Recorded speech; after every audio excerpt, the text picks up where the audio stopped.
여러분 단테라는 사람이 쓴 신앙의 대서사시가 있습니다. 신곡이라고. 단테의 신곡을 보면 지옥문 앞에 그런 글이 쓰여졌다고 해요. 지옥문 앞에 뭐라고 썼냐면, 여기로 들어가는 사람은 이제 모든 소망을 다 버려라, 이렇게 쓰여졌다고 해요. 지옥문 앞에. 그러니까 지옥에 들어가면 털끝만큼의 소망도 어때요? 누릴 수가 없고 찾을 수도 없는 것이에요. 지옥이 그런 것이에요. 아예 소망 자체가 없는 아주 깜깜한 것. 제가 지금 아모스 8장 마지막 절까지 보면서 꼭 이스라엘이 그 모습 같더라고요. 도저히 더 이상 소망이 없는 상태까지 와버린 거예요. 소망이라고는 찾을 수 없는, 이제 모든 소망을 버려야 하는 그런 상태가 지금 이스라엘 백성들이 아닌가 싶습니다. 왜? 그들은 하나님을 섬기는 자였고, 또 그들은 율법과 또 선지자의 말씀을 통해서 들은 자이기도 하고, 또 끊임없이 절기도 지키고 또 하나님 앞에 예배를 드리고 있는데, 왜 그들에게는 더 이상 소망이라고는 찾을 수도 없고 소망을 버려야 할까요? 오늘 11절 말씀 보니까 이렇게 말씀을 하고 있어요. 주 여호와의 말씀이니라. 보라, 날이 이를지라 내가 기근을 땅에 보내리니 양식이 없어 죽임이 아니요 또 물이 없어 가람이 아니요 여호와의 말씀을 듣지 못한 기갈이라고 했습니다. 여러분, 보통 기근이라고 하면은 음식이라든지 마실 물이 없는 상태, 그걸 기근이라고 하잖아요. 그런데 오늘 성경에서 이스라엘 백성들이 당하는 기근은 뭐냐면, 양식이 없어서 주리는 기근이 아니고 물을 마시지 못한 그런 기갈이 아니라 여호와의 말씀을 듣지 못한 영적인 기갈, 말씀의 기갈이 지금 이스라엘에 임하고 있는 것을 보게 됩니다.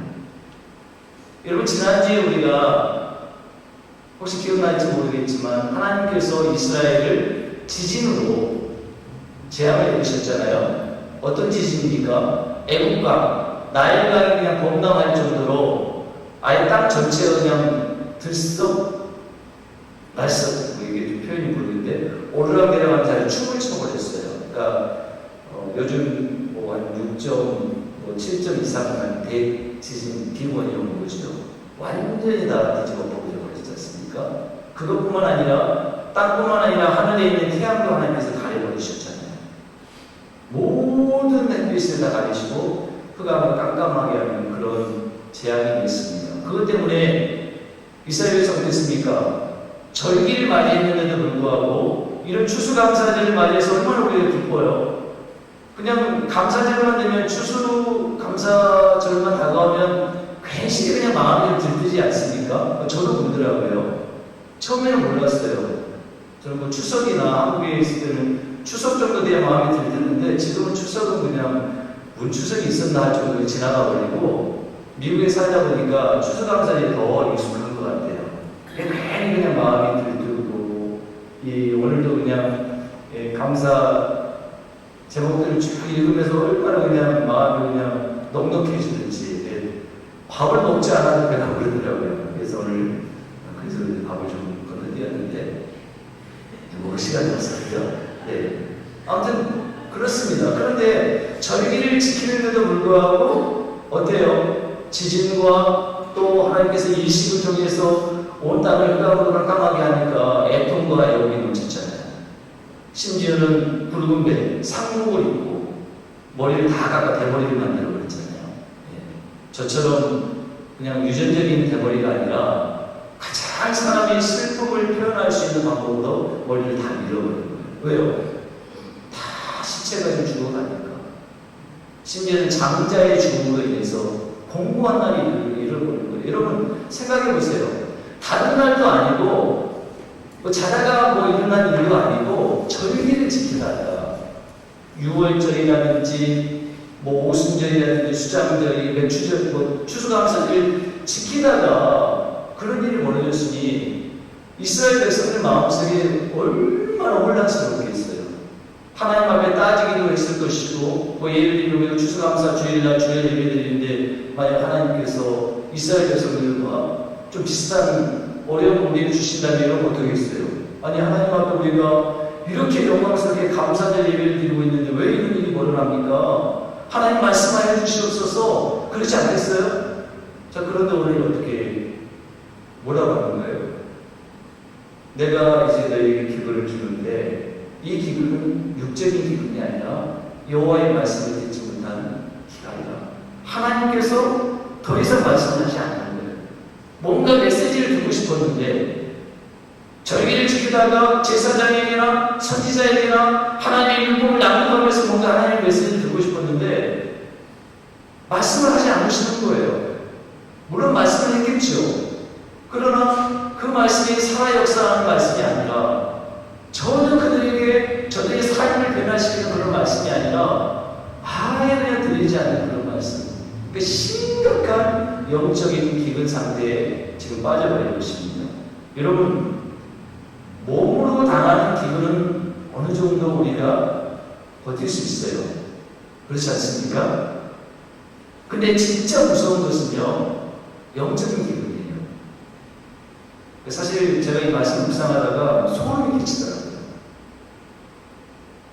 얼마나 소름이 끼쳤는지 몰라요. 말씀을 이렇게 묵상하는데, 여러분, 우리가 육신적으로 만약에 우리 과거에 우리 선조들이 보릿고개 경험했잖아요.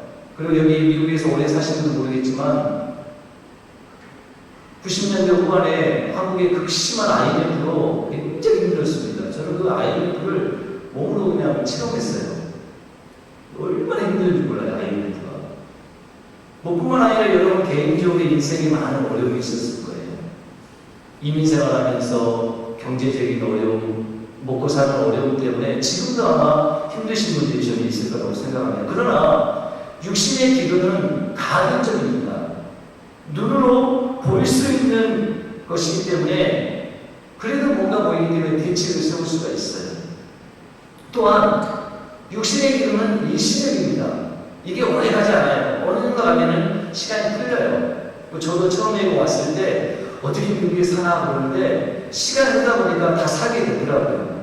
시청자님도 그렇죠? 살게 됐잖아요. 얼마나 씩씩하게 잘 살았는지 몰라요. 네? 아무 도움 없이 아주 너무 씩씩해요. 네? 몇 시간인가 기재가 아니니까 어떻게 사나. 근데 사라지는 거거든요. 육신의 기분은 반드시 시간이 지나고 나면 또 눈으로 보이기 때문에 또 내가 보면 누군가 봐요. 그러면 또 하나님께서 도움의 손길을 통해서 이렇게 또 도움도 받기도 하고 그런 분들이 있어요. 그러나 영적인 기분이 많아요. 눈에 보이지 않습니다. 전혀 보이지 않아요. 그러다 보니까 대수롭지 않게 여기는 거예요. 하나님의 말씀이 분명히 내 삶 속에서 적용되지 않고 있고 하나님이 오늘 나에게 주신 말씀을 듣지 못하고 그 말씀이 살아 역사하지 않는 그런 삶을 사는데도 끄떡 안 해요. 예배 드리는 것, 기도 생활하는 것, 경건 생활하는 것 끄떡하지 않습니다. 보이지 않기 때문에 서서히 내 안이 영적으로 기근으로 말라 죽어가고 있는데도 몰라요. 정신 차리면 끝이에요. 벼락이 딱 서 있는 거예요. 지금 이스라엘 그런 상태예요. 계속해서 하나님께서 선지자 보내주셨잖아요. 끊임없이 그들은 율법의 말씀에 아마 낭독되었을 거예요. 그런데도 하나님께 주시는 끊임없이 선지자를 통해서 경고를 주시고 또 그들을 회복시키고자 원하시는 하나님 말씀이 안 들리는 거죠. 안 보이니까. 그러다 보니까 이게 영적인 무서운 것입니다. 여러분 신명기 8장 3절 말씀을 기억하십니까? 신명기 8장 3절 보면 너를 낮추시며 너로 죽이게 하시며 내 조상들도 알지 못하던 만나를 내게 먹이신 것은 사람이 떡으로만 사는 것이 아니요 여호와의 입에서 나오는 모든 말씀으로 사는 줄 너로 알게 하려 하심이라고 했습니다. 여러분 하나님의 백성들에게 진짜 답답하고 힘든 것은 뭡니까? 가난인가요? 병이 걸리는 겁니까? 하고 직장을 이루는 것이 그것이 우리 하나님의 백성들의 가장 답답한 일인가요? 아닙니다. 결코 그렇지 않아요. 그런 것들은 하나님이 나와 함께 하심을 믿는다면 얼마든지 극복할 수 있어요. 그건 아무것도 아니에요. 정말로요. 하나님이 나와 함께 하심을 믿지 못하기 때문에 그게 거대한 태산처럼 보이는 거예요.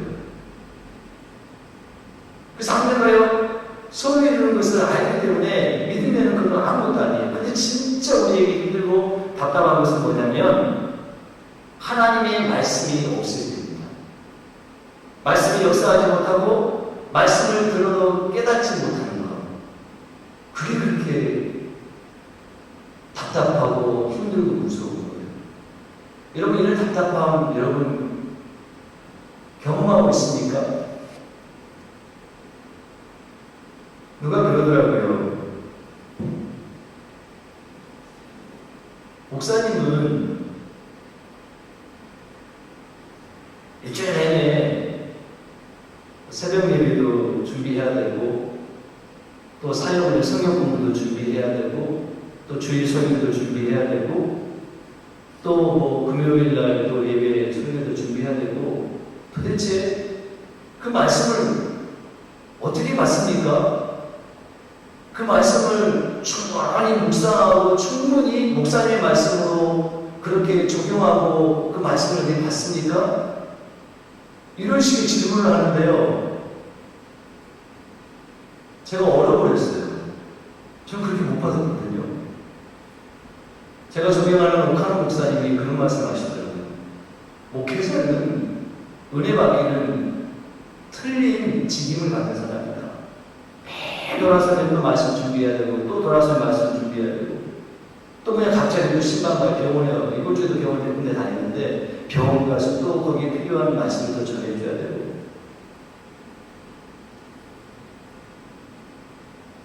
그 말씀을 듣고 과연 나는 정말 하나님의 말씀을 내 말씀으로 살아 역사하는 말씀으로 진짜 내가 새벽에 말씀을 준비하고 또 금요일에 이렇게 말씀을 선포하고 또 주일에 설교를 준비하는 그 말씀들이 과연 하나님께서 오늘 나에게 풍성하게 먹여주시는 영의 양식으로 나에게 내가 받고 있는가 할 말이 없더라고요.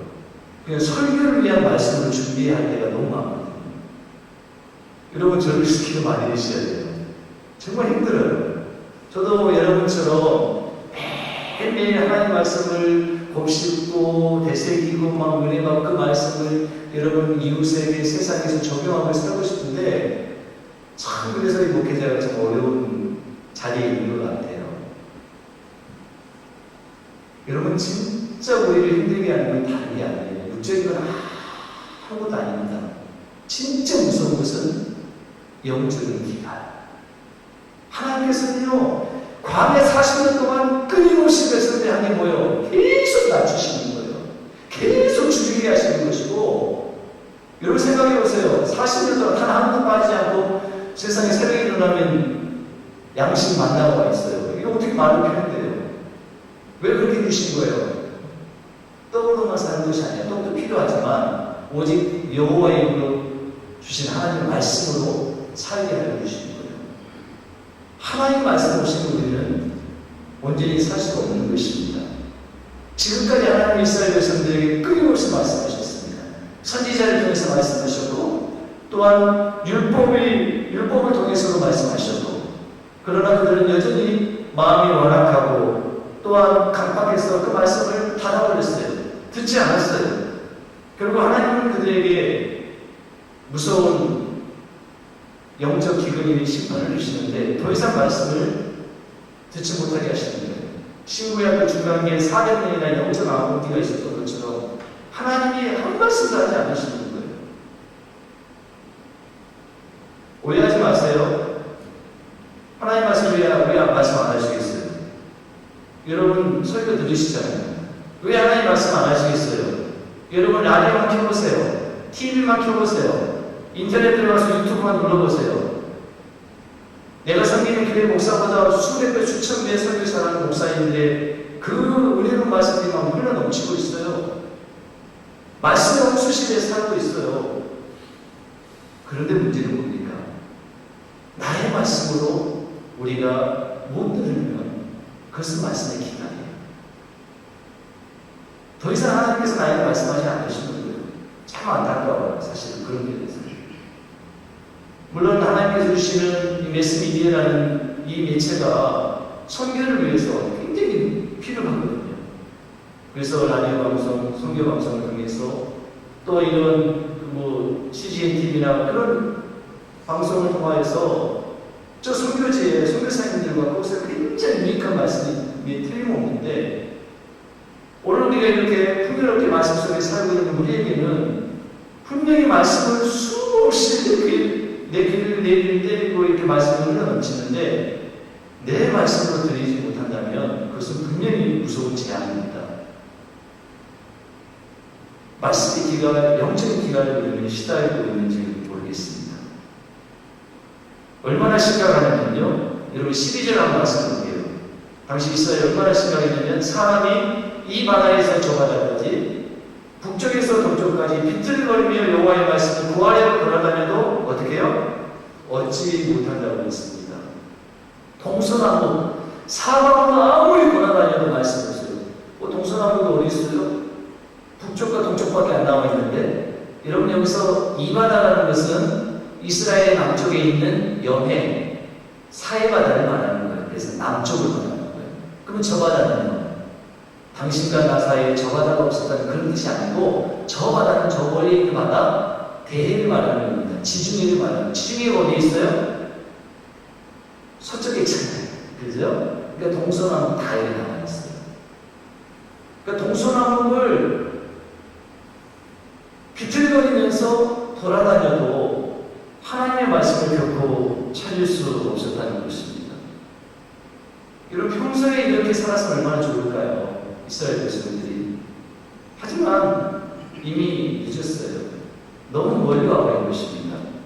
때를 놓칠 거예요. 하나님께서 계속해서 나는 아무것도 아니라고 생각했지만 주일날 설교 말씀을 통해서 금요일날 말씀을 통해서 성경 공부를 통해서 개인적으로 말씀을 묵상하다가 성경 읽다가 계속해서 하나님의 살아있는 말씀으로 나에게 기회를 주시는 거예요. 그런데 그 말씀을 소홀히 하고 그 말씀을 내 말씀으로 받지 않고 말씀을 뒤에서 볼펜으로 평가하고 계산하고 그러면 어떻게 되는 거예요? 하나님 주신 기회를 놓쳐버리면 소중한 걸 놓쳐버리는 것입니다. 여러분 우리에게 중요한 건 뭐냐면 내일이 아니라 바로 지금이에요. 지금 하나님께서 우리에게 주신 기회를 놓치면 정말 무서운 일들이 일어나요. 그래서 여러분 고린도후서 보면 사도 바울이 고린도서 6장인가요? 2절에 이런 말씀이 있잖아요. 이르시되 내가 은혜 베풀 때 너에게 듣고 구원의 날에 너를 도왔다 하셨으니 보라 지금은 은혜 받을 만한 때요 보라 지금은 구원의 날입니다. 지금이 바로 은혜 받을 만한 때고 지금이 구원의 날입니다. 이렇게 말씀하고 있는 것입니다. 바로 지금 우리에게 주어진 이 기회, 바로 이 시간 하나님께서 나에게 주신 말씀을 내 말씀을 받지 못한다면 이렇게 말씀하지 못하는 책임은 결국은 내가 져야 되는 거예요. 어느 누구에게 하나님이 묻지 않습니다. 그래서 어떤 무서운 책임을 받게 되냐면 오늘 본문 말씀 13절에 보면 이렇게 말씀해요. 13절에 보니까 그날의 아름다운 처녀와 젊은 남자가 다 갈아여 쓰러지리라고 했습니다. 당시 말씀의 기간이 얼마나 심각했는지 이 표현을 썼어요. 아름다운 처녀, 젊은 남자. 이러면 어떻습니까? 인생을 돌아볼 때 가장 인생의 뭐라 그럴까요? 봄이 어딥니까? 인생의 꽃이 젊은 시절이에요. 그죠? 아마 여기 계신 분들 다 그런 경험을 하실 거예요. 저도 이제 사실은 젊은 우리 장로님이나 우리 권사님, 또 우리 집사님들에 비해서 젊은 나이지만 가끔 그런 생각을 해봐요. 제가 굉장히 건강했었거든요. 뭐 대학 때도 마라톤 하면 항상 상위권에서 마라톤 대회하면 상위권에서 수상을 했었고 그리고 굉장히 몸이 좀 키는 작지만 웨이트 좋아지고 굉장히 건강한 체질이었거든요. 그런데 가끔 이제 제 아들하고 같이 이제 저녁에 운동장을 보면은 제가 한번 이겨보려고 이렇게 악물고 다니는 안 되더라고요. 나중에 그냥 심장이 뭐 터질 것 같아가지고 내가 뭐 쓰러질 수 있으면은 아들이 무서워가지고 어떻게 하냐면 당근 집어가지고 다시 딱 일어나게 다니는 거 또 져요. 확실히 그 젊었을 때 그 아름다움은 아무리 우리가 노력해도 다시 돌아오지 않는 것 같아요. 자, 그런데 보세요. 그렇게 아름다운 처녀와 젊은 남자들, 어찌 보면 가장 건장하고 가장 그래도 뭐라고 할까요? 뭐 쓰러지면 다시 일어날 수 있는 그런 나이인데도 불구하고 다 가요 쓰러지리라 이렇게 말씀하고 있습니다. 소용없습니다. 하나님의 말씀을 우리가 듣지 못하고 또 하나님께서 영적인 기근을 허락해 주면 거두를 멀쩡하죠. 뭐 이스라엘 백성들이 얼마나 대단했습니까? 여로보암 시대 때 경제적으로 부강했죠. 그리고 하나님 앞에 제사 드리고 예배 드리고 또 절기를 지키고 또 헌물을 드리는 것 얼마나 참 넘쳤습니까? 누가 봐도 아름다운 처녀, 젊은 남자라는 이 단어가 어울릴 정도로 이스라엘 백성들은 겉으로 볼 때는 멀쩡했죠. 그러나 아니라는 거예요. 가라에서 다 쓰러진다는 거예요. 겉은 멀쩡하고 겉은 성공하는 것처럼 보이지만 다른 사람에 비해 더 잘 사는 것처럼 보이지만 하나님의 말씀이 없기 때문에 말씀의 뿌리가 약하기 때문에 결국 그들을 다 쓰러진 것과 마찬가지입니다. 여러분 생각해보세요. 너무 예쁘지 않습니까? 우리 원사님이 어떻게 이 예쁜 꽃을 보였냐고 하니까 다 돌아다녔대요. 네. 여기에도 없고 저기에도 없고 원사님 무슨 많이 아시는 것 같은데 이 꽃들은요 살아있는 거예요. 뿌리가 내려있기 때문에 그렇습니다. 뿌리가 지금 살아있기 때문에 이곳은 살아있어요. 그러나 이런 거 말고 예쁜 화병에다가 꽃을 꽂아놓는다고 생각해 보세요. 그러나 그 꽃은 어떻습니까? 뿌리가 없기 때문에 결국 일주일이나 그 이상 지나면 시들어버리지 않습니까? 똑같습니다. 하나님의 말씀의 뿌리가 없으면요 아무리 아름다운 처녀, 젊은 남자라 할지라도 다 쓰러져 버리는 거예요.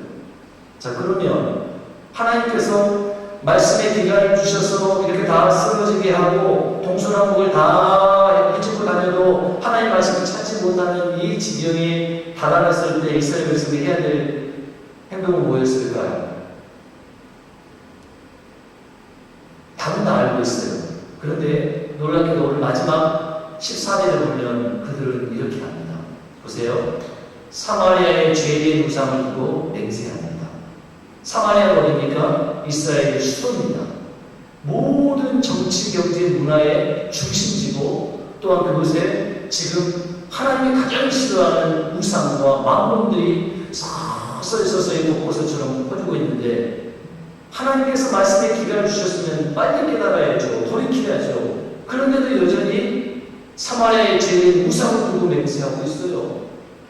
그것뿐만 아니에요. 다나 내 신들이 살아있음을 두고 맹세하노라. 단이 어디입니까? 혹시 이스라엘에 가보신 분들 알 거예요. 이스라엘 지배 국단이 있어요. 얼마나 풍요로운 땅. 그 텔단이라고 하는데 저도 가봤는데 여러분 가장 그쪽에 있는 그 단에서도 뭘 찾아요? 신들을 찾는 거예요.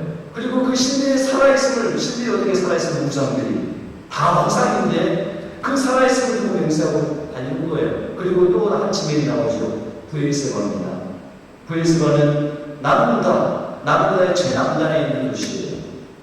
지금 북이스라엘과 남유다가 이렇게 국경을 두고 좀 갈려져 있음에도 불구하고 국경을 넘어서까지 저 최남단까지 가서 또 맹세하고 있어요. 3번이나 맹세하고 있어요. 하나님을 향해서 맹세해도 부족한데 더 이상 하나님 말씀하지 않으니까 계속해서 그들이 영적으로 시들시들하니까 결국은 헛된 우상들을 쫓아다니면서 맹세를 하고 있습니다. 하지만 그들이 아무리 찾아다니고 맹세한다 할지라도 그 결과는 뭡니까? 보니까 우리 14절 끝에 보니까 이렇게 말씀합니다. 맹세 하느라는 사람은 엎드러지고 다시 일어나지 못하리라고 했습니다. 아무리 몸부림쳐도 하나님을 떠난 그들에게는 소망이 없습니다. 엎드러지고 다시 일어나지 못할 거예요. 왜냐하면 말씀이 없기 때문에. 여러분, 오늘 말씀을 마치려고 합니다. 여러분, 우리가 잘 아는 시편 1편 1절 2절 말씀에 그런 말씀 있잖아요. 복 있는 사람이 누구냐? 악인들의 꾀를 따르지 아니하고 죄인들의 길에 서지 아니하며, 자, 오만한 자부터 같이 읽어볼까요? 시작. 오만한 자들의 자리에 앉지 아니하고 오직 여호와의 율법을 즐거워하여 그 율법을 주야로 묵상하는 자로다. 아멘. 다른 거 없습니다. 여러분, 이 세상에서 추구할 수 있는 복, 누릴 수 있는 부복들을 무시하는 거 아닙니다. 그거 소홀히 하는 거 아닙니다. 그러나 최고의 복은 다른 게 아니에요. 하나님의 말씀을 즐거워하는 겁니다. 말씀을 사랑하는 겁니다. 그 말씀은 나의 말씀을 받는 겁니다. 그리고 그 말씀을 주야로 묵상하는 거예요. 그러면 그가 복을 받습니다. 어떤 복입니까? 3절에 보니까 이렇게 말씀합니다. 3절에 보니까 그는 시냇가에 심은 나무가 철을 따라 열매를 맺습니다. 철을 따라 열매를 맺어요. 내가 할 수도 없는데 하나님 말씀대로, 하나님의 말씀, 내 말씀으로 받고 살아 역사하는 말씀 붙잡고 살면 이상해요. 하나님 하시는 일들이 보여요. 철을 따라 열매를 맺게 해주세요. 그리고 잎사귀가 안 말라요. 그리고 그가 하는 모든 일이 다 형통하리라고 했습니다. 누가요? 말씀이 그 안에 역사하는 사람이 있습니다. 여러분, 말씀을 떠나지 않고 늘 말씀이 충만한 사람, 늘 하나님의 말씀에 매여있는 사람들은 이 세상의 그 무엇으로도 바꿀 수 없어요. 왜냐하면 다 가졌기 때문에. 그렇잖아요. 하나님 말씀이 육신이 되신 예수 그리스도, 그 말씀이 내 안에 거하기 때문에 이 세상 그 무엇으로도 바꿀 수 없는 가장 부유하고 행복한 삶을 사는 겁니다. 사랑하는 여러분, 오늘 이 밤에 정말 여러분, 저와 여러분이 하나님의 말씀, 정말 많은 사람들이 말씀 홍수 속에서 산다고 하는 이 시대, 과연 여러분들은 정말 어떻게 말씀을 붙잡고 사는지 한번 돌아봤으면 좋겠습니다. 여러분, 고달프시죠? 참 고달프실 거예요. 하는 일이 제대로 되지 않는 분도 계실 겁니다. 또한 사람과의 관계가 소원하고 가족이 화목하지 못한 분도 계실 겁니다. 여러분, 말씀의 기간, 영적 기간을 한번 점검해 보십시오. 생명의 근원이신 하나님의 말씀이 내 안에 심으면 그 말씀이 내 말씀으로 내가 받지 못하고 있으면 아무리 많은 걸 누려도요, 겉으로는 성공해 보여도요, 결국은 남는 게 하나도 없습니다. 그러나 말씀의 뿌리를 잘 내린다면 오늘 이 밤에 우리에게 주신 말씀을 우리가 기억하고 정말 하나님의 말씀을 정말 생명의 말씀을 붙잡아 산다면 여러분의 삶이 어떻게 흘러간다 할지라도 절대로 저와 여러분의 삶은 결국 시들지 않고 아름다운 열매와 또한 형통의 복을 누리게 될 줄 믿습니다.